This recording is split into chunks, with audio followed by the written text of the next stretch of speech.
If you can't tell from my accent, I'm from Queens, New York. We really tell stories that the mainstream media has kind of overlooked, and sometimes they even copy us. I feel that there's a huge responsibility for me to cover these stories with humanity and empathy and compassion, and through the lens, again, of what it's like to live in these places day in and day out. I have this connection with those communities because I not only report on those communities, I'm from those communities. Coming up on Laura Flanders and Friends, the place where the people who say it can't be done take a back seat to the people who are doing it. Welcome.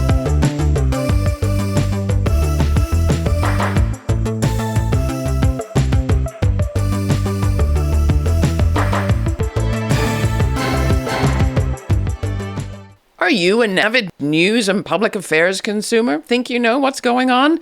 You may have your finger on all the important pulses, but if you rely on so-called mainstream or commercial media, it is far more likely that you are missing out.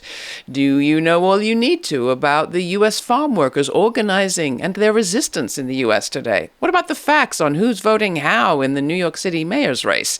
Here at Laura Flanders and Friends, we do our best to go beyond the mainstream headlines, and so today in the monthly feature we call Meet the BIPOC Press, it is my pleasure to have a couple of journalists whose reporting helps fill some important gaps. Covering the U.S. South, I am glad to be joined by Aallyah Wright, the rural issues reporter for Capital B, and from New York, a familiar face, Amir Khafagy, senior labor reporter with Documented. What is happening that money media are missing, and what strategies do these reporters and their outlets have for surviving in these times? We're about to find out. Thank you so much for joining us. I want to start with a quick round of what you're excited or aghast about. And let's start with you, Amir. What do you think is the most important story that money media are missing in this moment? Spill the beans. That's a very good question. Thanks for having me on, Laura. What I'm really disappointed in the fact is the mainstream media is not talking about in terms of ICE raids. I'm hearing a lot of things on the ground in which employers are threatening workers, immigrant workers, with deportation if they report wage theft that's happening or any other kind of issues that are happening on the workplace. And this is something that seems to be growing nationally. And in New York, it's happening. I think I've heard dozens of cases so far. So using that threat of deportation or raid by ICE as a kind of bludgeon to threaten workers. Yes, 100%. What about you, Aallyah? What's riling you up? Yeah, I think it's just the culmination of things that are impacting Black farmers. I mean, they literally cannot catch a break. I think I've been seeing a lot of news coverage about, what's coming out of the USDA when we talk about office closures or folks being laid off or these different, grants that are being cut and programs that are being terminated. But they're not always focused on the realities of what that looks like for Black farmers, given, the history of the fraught relationship between Black farmers and the USDA and the historic discrimination, all of those things. And so I would love to just see more about what does it look like? What is the real impact on these farmers as they're, navigating all of these different changes? So important. So not just to focus on the bureaucrats, but the actual people on the receiving end of these policy changes. You reported on one seemingly obscure policy change recently that has massive implications, a rule change. Can you talk about that? Yeah, I can. So last week, the USDA announced that it is eliminating the term socially disadvantaged. And basically that term describes people who have been subjected to racial, ethnic, and gender discrimination, including, Black folks, Asian, Hispanic, Native communities. And with that, they also said that they will no longer consider race or sex in its decision-making processes on programs. So this is basically falling in line with what we saw earlier this year with President Trump and his executive orders that basically, terminates anything that is even in relation to diversity, equity, and inclusion. But I think something that was really interesting that was in that notice and a reason why they're, no longer using this term is that they feel they have sufficiently addressed their historic discrimination. And I consistently hear about cases with Black farmers who are still enduring discrimination by the USDA. So important, the reporting that you're doing, Aallyah, and it's important that people get beneath the headlines of that story in particular. Because if you don't understand what the USDA, that's the US Department of Agriculture, even does, which most urban readers really don't know, and most of our media is urban-based, you don't understand what the implications of a rule change like that might be. Remind our audiences what the USDA does for farmers and has historically done much more for white farmers than for black farmers or women.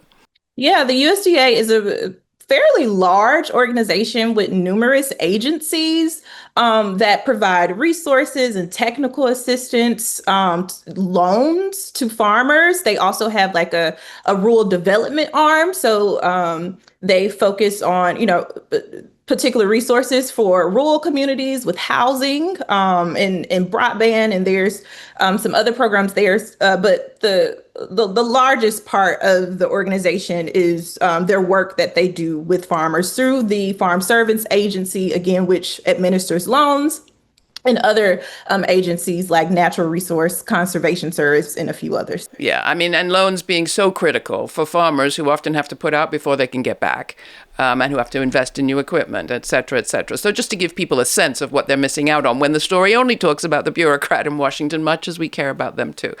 Coming to you, Amir, I don't know whether there's a comparable story to the one that Aallyah just told, but is there a story you're following that illustrates that same problem that you kind of need to know more than the headline?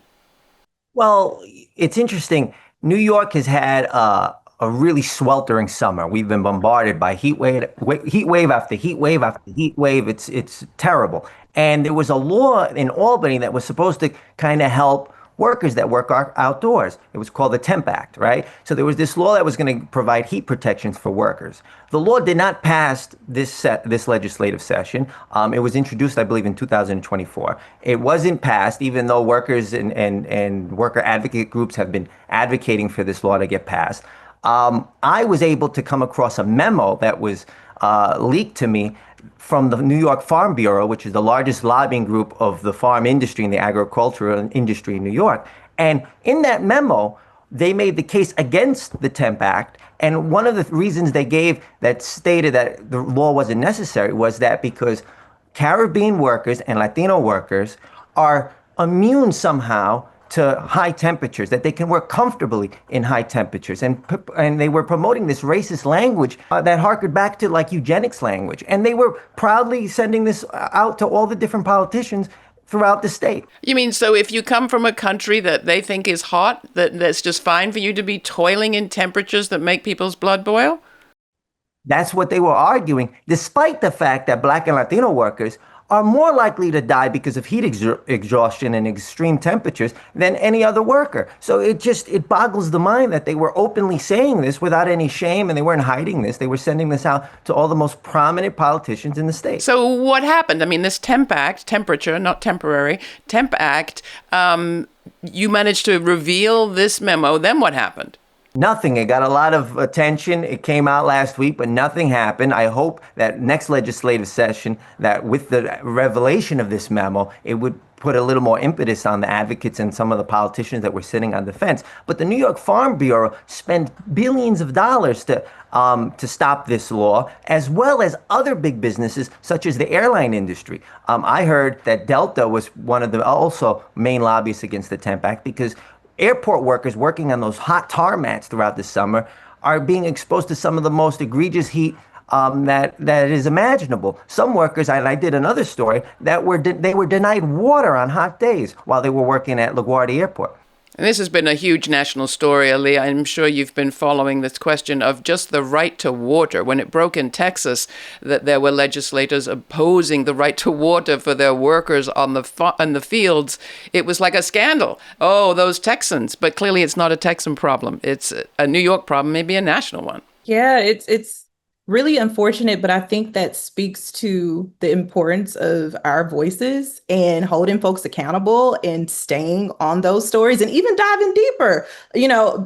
Building, I'm sure, Amir, you had to build trust with those folks to get that memo for them to leak it to you so that you would have that additional insight. And so I just urge, if they're, for journalists who are watching this, that we have to keep the pulse on the issues. We have to keep our ear to the ground and connect it with folks in the community who are, again, being impacted by a lot of these things that are happening, but may not even have the platform necessary to speak their truth. Well, it would be interesting to do a little survey of how many of the people currently in Congress have any relationship to rural issues or the rural experience. I remember when they were doing away with welfare and passing welfare reform years ago, it was clear that not only did the people in Congress who were voting on this have no experience ever of having been on welfare or benefited from that sort of support, but neither had their staff people. They literally had just no connection to such a critical issue, which is why it's so important, the work that you two are doing. And maybe this is a good moment for you to tell us a little bit about yourselves and your outlets and what makes you different. Amir, our audience may feel like they know you, but maybe they don't. What would you share about what you bring to your reporting in the way of a lens, and maybe what Document it is in the way of a different sort of media outlet? Well, Document in New York is one of the only newsrooms, if not the only newsroom in New York City, that focuses on immigrant communities in the city and the vast array of immigrant communities in the city. We focus on the Caribbean community, on the Chinese community, on the Latino community. So we really tell stories that the mainstream media has kind of overlooked, and sometimes they even copy us. Stories that we've done maybe a few months ago, you'll see a similar story in the New York Times and stuff. So I really think Document is the trendsetter in New York City in terms of reporting on communities that really go underlooked. And even in urban environments, there are plenty of rural places within the urban environment. People really don't look at places like in New York City, Rockaway, Queens, really gets overlooked, or Coney Island, or some of these places that are at the far stretches of the city that really don't get the attention either from the news or from politicians. So what we strive to do, and what I strive to do as a reporter, is to constantly try to go into those communities and see what's happening and show how the issues that they're facing is really a citywide, if not national, issue. Now, it's been a convention in conventional media that people need to have an outside perspective to understand the story. So you have that phenomenon of kind of helicopter journalism, where somebody is sent from a town that, where they live, to a far different place to do the objective reporting on that place. You have not done that, Amir, right?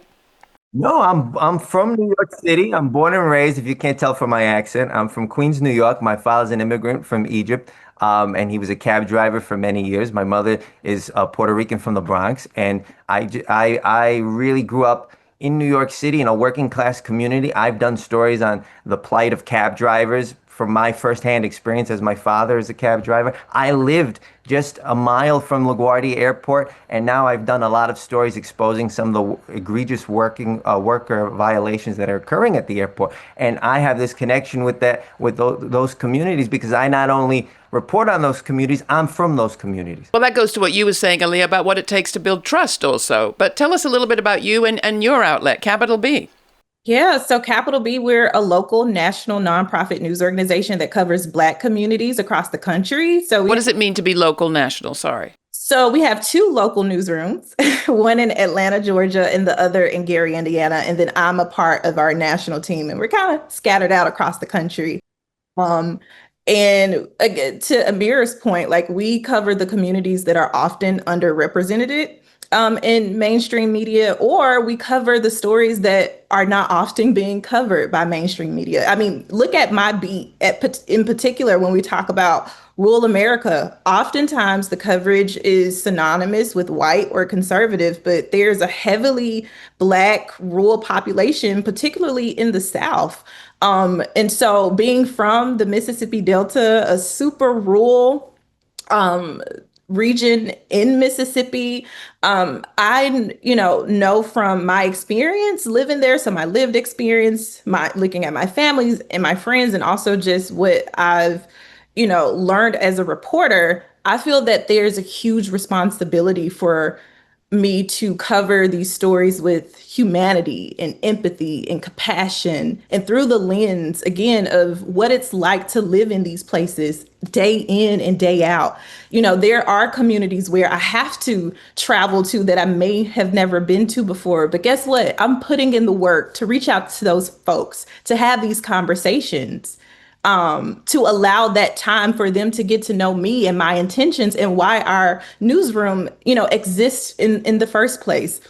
And so it's what I love about Capital B in terms of just having the freedom to tell fuller stories with context and nuance, but also, explore the systemic challenges, but also look at the joy, the faith, the food, the traditions, all of the things that make these communities who they are. Well, I was going to say you've been doing some reporting on the resistance that's building and the organizing that's happening, and that's an important part of the equation too.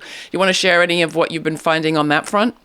Yeah. I mentioned earlier how there's just this kind of, I don't like to say perfect storm because there's a lot of destruction and chaos that seems to be happening. It's hurricane season. Let's not talk storm. Well, you're right. Let me take a beat. But yeah, again, with all of, the elimination of grants and funding through the USDA and the federal government, what I've been finding is that, one, Black farmers are very resilient. And oftentimes they tell me time and time again, we've been through this before, just given the fact that they've always had to do more with less. So they're used to having limited resources, but they're not deterred by what's happening, on the federal level. They're actually more motivated. They're, passing on their wisdom. They're working to train up the next generation of farmers. And part of that is also changing the image and perception of what it means to be a farmer. A lot of young folks think that you're just a super old person who's, pushing, pushing equipment or physically, picking cotton, like these very outdated images of what it means. And so part of that is like exposing folks to all of the different facets of agriculture. Like, you don't have to just be in farming. Maybe there's something with technology. Maybe there's something with curating events like Farm to Table. So they're very energetic. And it's really inspiring to see that no matter, what's happening outside of, their bubble, if you will, of where they are, they're super rooted in their work. And they're just trying to do more to increase the number of folks who are a part of this industry. Coming to you, Amir, on this question of energy, there was a lot of energy flowing in and around the mayoral primaries this summer. What did you find in the coverage there that was lacking? Because you can't say there wasn't a lot of it. There was. Oh, it's probably one of the biggest news stories to come out of New York in a long time. I think with Zohran's candidacy, We're there's talking a about lot Zohran Mamdani, the Democratic Socialist, came from what the media felt was the margins and just wiped the floor with the former governor, Andrew Cuomo. Well, if you know anything about Queens, he didn't just come out of nowhere. He's been around for quite some time. I think in the mainstream media, there was this conversation happening around maybe it was like the gentrifier class and the hipsters were the ones that really were coming out and voting for him. And that may have been true to some extent, but immigrant communities, especially Asian immigrant communities, were really excited for him. He really represented something different in New York that people haven't heard about in such a long time. Cuomo represented the status quo. He represented more of the same in a city that's becoming increasingly expensive, a city becoming increasingly unaffordable. With Zohran, there was a lot of optimism and hope, and maybe he may not even be able to achieve some of the things he's doing, but he at least is striving to do something different. And I think that really resonated with the vast majority of people in working class neighborhoods in Queens who really came out and voted for him. Some of the districts in Queens that even went Trump voted for Zohran, which is very interesting to see. It's like people want authenticity. They want a politician that is going to represent some sense of change. Now, we should say that as we're recording this, Andrew Cuomo is back in the race. Where do you think that important story that made headlines after the election, after the primary, stands? We can't afford just to wait to see what the election results will be next time. I think the number one conversation that is to be had is about affordability. I think that's what's on the ballot, not Public safety is always a fear that a lot of people have, but I think that's overblown, and I think that's what Adams and Comer are selling. I think as a this I'm not going to say who I support in the race, and although it may sound like I'm overly optimistic about Zohran. I think he should be held accountable to the same degree as any politician is, because I think all politicians should be held with a certain degree of skepticism and hope that we hope that they do well, but, we should challenge them when they don't. With Zohran, I think he still needs to create a sense of, he still has to answer a lot of policy questions in terms of how he's going to do some of the things that he promises, such as free busing and whatnot. What I'm hearing is something about the shaping of the story of our society, our democracy, of what's possible, what's painful, what's actually hurting people, is so influenced by the media that we have. And I hear from a lot of people that they've just kind of turned off the news because what they're consuming, which is mostly commercials, still somewhat television, a lot of social media, is just so alienating, really. Yeah, and it's like, how can we be in partnership with the people that we're covering? How can we allow them to help shape and form these stories? You know what I mean? Oftentimes, if something comes out of, the Trump administration, or again, the USDA, I'm not picking on them. It's just I've been covering a lot of the USDA. When these things come down and they're announced, a lot of times it's like, oh, the USDA has done XYZ, right?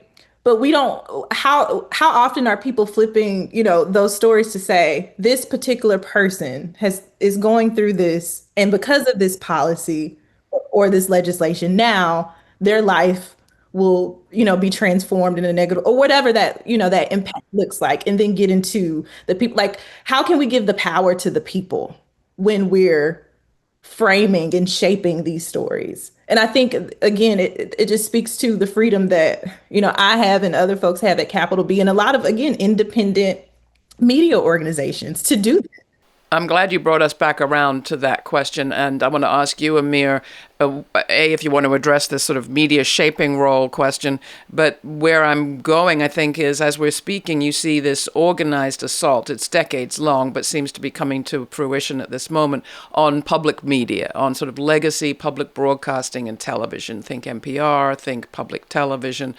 The funding for the Corporation for Public Broadcasting that supports those institutions, if not programs like this one, but institutions that air programs like this one, is being clawed back to the tune of $1.1, I think, billion over a couple of years. It will leave a huge hole in the media budgets of those institutions. And my question, I guess, to the two of you is, do you see your organizations as filling that gap? Is it time to let go, perhaps, of that legacy history, at least at the level of government support for public broadcasting? I think public funding is very important for organizations like PBS and NPR, but it's really vital for organizations and nonprofit media like Document in New York to not be so dependent on government funds. And what we do is we get a lot of donations from the very communities that we serve. And I think that's very important. Yes, there's donations from bigger nonprofits and bigger different other sources, foundations and so on. Foundations stuff. But we really get a lot of small individual donations from our readers, and that's keeping us afloat. And I think that's the future of a lot of media. And I think there's a lot of media going in that direction. And I think that also holds us accountable to the communities that we're reporting on and reporting for and reporting with. So it's a plus as well as a minus. Aallyah. You're singing to the choir, because we're, as you know, we're a nonprofit too. So most of, our funding is relying on foundations and grants. But a lot of the funding also comes from folks who are just everyday people who want to support the work because they love what we're doing. And to your point, it does have that level of accountability, because they can call us out. They can also snatch their donations if they feel like the work isn't of quality or what we said we're going to do. Right. And I feel like we need more journalists. We don't need less.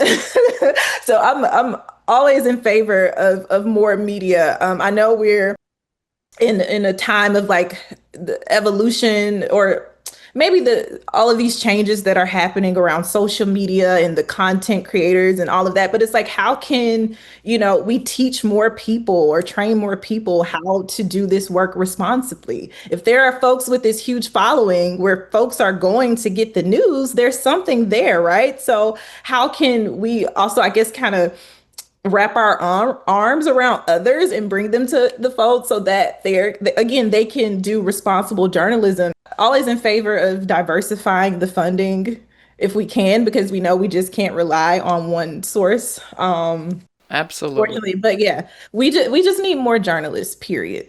More journalists, some good institutions with the stability to be able to train some folks, and of course, more people engaged with their media. I don't just mean reporting, but supporting the media outlets that they care about. So thank you both. It's really been fun to talk with the two of you, and I hope that we get to do it again soon. And thank you for your work. It's very, very strikingly important.